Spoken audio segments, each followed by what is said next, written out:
안녕하세요. 천변TV 천창수 변호사입니다. 이번 시간에는 폭행죄에 대해서 다뤄볼까 하는데요. 최근 뉴스에 보도가 되었던 사건이었죠. 술에 취해서 두 명의 아파트 경비원을 폭행한 중국 국적의 남성을 경찰이 체포하지 않고 호텔에 데려다 준 사건으로 해당 경찰관 두 명이 징계를 받는다는 내용이었는데요. 이렇게 우발적으로 발생되는 폭행 사건을 쉽게 접하게 되는 만큼 폭행 사건이 발생되었을 때 어떻게 대처해야 되는지에 대해서 말씀드리도록 하겠습니다.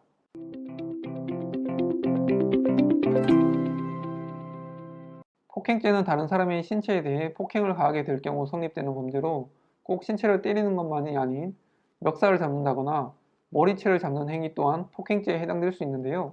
보통은 진단서를 끊을 정도의 상해 피해를 입지 않은 경우라면 단순 폭행으로 처리가 되는데 폭행죄의 형량은 2년 이하의 징역 또는 500만 원 이하의 벌금형에 처해지도록 규정되어 있습니다. 반대로 단순 폭행을 넘어 2주 이상의 상해 진단서가 있는 경우에는 보다 처벌이 무겁게 내려질 수 있고 폭행 당사자가 상습적으로 이 죄를 범하게 될 경우 2분의 1까지 그 형이 가중될 수가 있습니다. 보통 전치 3주 이하인 경우에는 피해자와 합의하지 않더라도 벌금형 또는 집행유예가 나오는 경우가 많아 경험이 많은 피의자의 경우에는 이러한 부분을 악용해서 일부러 합의를 피하는 경우도 있기 때문에 이런 경우에는 주의하시는 것이 좋겠습니다. 일반적으로 골절이나 고막이 파열되거나 하는 등의 전치 4주부터는 징역 6개월, 그리고 흉기나 위험한 물건으로 위협, 폭행하였을 경우에 가중될 수가 있는데 병원에서 진단서를 떼어 가더라도 본인의 폭행으로 가해진 피해 부위가 아니라고 부인하는 경우가 있어서 가장 확실한 것은 경찰로부터 피해 부위 사진을 현장에서 찍어 달라고 하거나 병원에서 담당 의사에게 피해 부위를 직접 촬영해 달라고 하면 의무 기록에 포함되어 보다 확실한 입증 자료가 될 수가 있습니다. 이와 같이 일방적인 폭행으로 상해가 발생하였을 경우 가해자에 대한 처벌 수위는 우선 상대 측 피해자의 인원수와 상해 정도, 폭행의 동기와 경위, 그리고 폭행 방법과 도구 및 계획성 여부, 기타 잔인성과 고의성이 있었는지와 폭행 이후에 피해자와의 합의 또는 피해 회복 여부, 그리고 동정장과 여부 등을 따져서 처벌 수위가 결정되게 됩니다. 일방적인 폭행이 아닌 서로 쌍방폭행인 경우에 시시비비가 가려지지 않는 경우 재판까지 가는 경우가 많고 또 실제로는 일방적으로 맞았음에도 불구하고 상대방의 억지 주장으로 쌍방폭행 사건으로 조사를 받는 등의 억울한 일이 발생하기도 하는데요. 이런 경우 제가 말씀드릴 수 있는 가장 중요한 점은 초기 대응을 무조건 잘 하셔야 된다는 점입니다.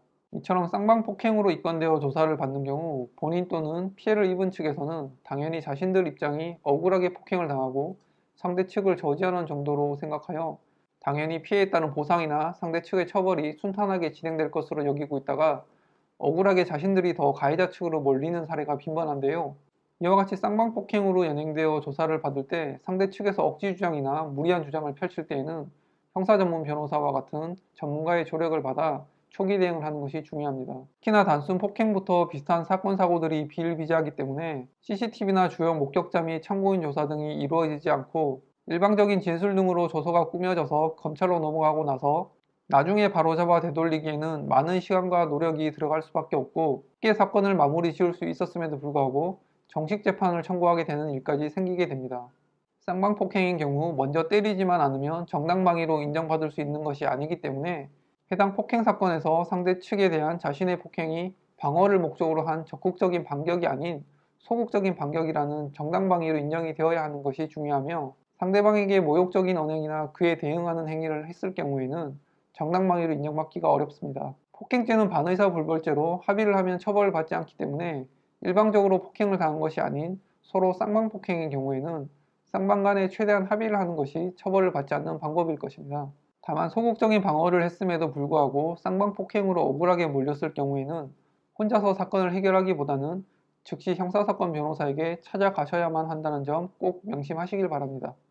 그리고 쌍방폭행 외에 집단폭행을 당하는 일도 발생할 수가 있는데 2인 이상이 공동으로 폭행을 가하였을 경우 폭력행위는 처벌에 관한 법률 제2조 2항에 의한 형법 제260조 제1항에서 정한 형의 2분의 1까지 가중 처벌을 받을 수가 있습니다. 만약 집단폭행을 당하였을 경우 합의를 보시기 위해서는 상해 정도와 그로 인한 진단 몇 주, 상해 피해자 수에 따른 치료비와 그로 인한 피해 금액 및 정신적 위자료 등을 산정하게 되며 경우에 따라 가해자 측의 전과 여부와 특수폭행 여부 등을 세부적으로 고려하여 협의를 하여야만 가해자 측의 벌금형 내지는 처벌 수위 등이 정해지게 됩니다.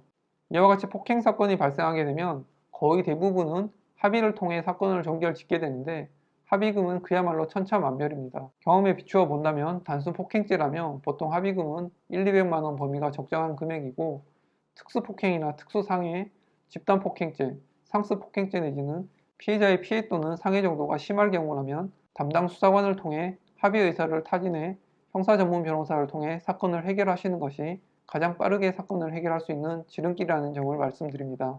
폭행죄 관련 궁금한 사항이 있으시다면 아래 댓글이나 카페에 글을 남겨주시면 답변 드리도록 하겠습니다. 오늘 영상도 도움이 되셨다면 좋아요, 구독하기 눌러주시기 바랍니다. 감사합니다.